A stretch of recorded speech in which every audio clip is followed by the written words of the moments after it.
Hello friends, ನಾವಿವತ್ತು ತುಂಬ ಈಸಿಯಾಗಿ ಮತ್ತು ಟೇಸ್ಟಿಯಾಗಿ ಮನೆಯಲ್ಲಿಯೇ ಸ್ಪೈಸಿ ಪೀನಟ್ ಮಸಾಲ ಸಲಾಡ್ನ ಯಾವ ರೀತಿ ಮಾಡೋದು ನೋಡೋಣ ಬನ್ನಿ. ಇದಕ್ಕೆ ಬೇಕಾಗಿರುವ ಸಾಮಗ್ರಿಗಳು ಕಡಲೆಬೀಜ, ಈರುಳ್ಳಿ, ಹಸಿರು ಮೆಣಸಿನ್ಕಾಯಿ, ಟೊಮೆಟೊ, ರುಚಿಗೆ ತಕ್ಕಷ್ಟು ಉಪ್ಪು.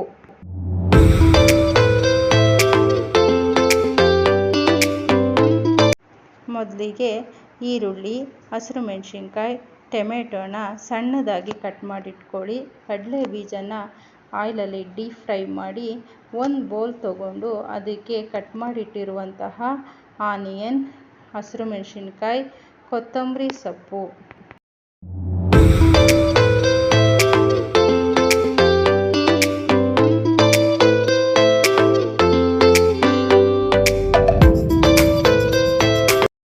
ಟೊಮೆಟೊ ಹಾಕಿ ಆವಾಗಲೇ ಫ್ರೈ ಮಾಡಿಟ್ಕೊಂಡಿರುವಂತಹ ಕಡಲೆ ಬೀಜನ ಅದಕ್ಕೆ ಸೇರಿಸಿ 1 ಸ್ಪೂನಷ್ಟು ಲೆಮನ್ ಜ್ಯೂಸ್ ಮತ್ತು ರುಚಿಗೆ ತಕ್ಕಷ್ಟು ಉಪ್ಪನ್ನು ಹಾಕಿ ಮಿಕ್ಸ್ ಮಾಡಿದರೆ ತುಂಬ ಈಸಿಯಾಗಿ ಮತ್ತು ಟೇಸ್ಟಿಯಾಗಿರುವಂತಹ ಸ್ಪೈಸಿ ಮಸಾಲ ಪೀನಟ್ ಸಲಾಡ್ ರೆಡಿಯಾಗುತ್ತೆ.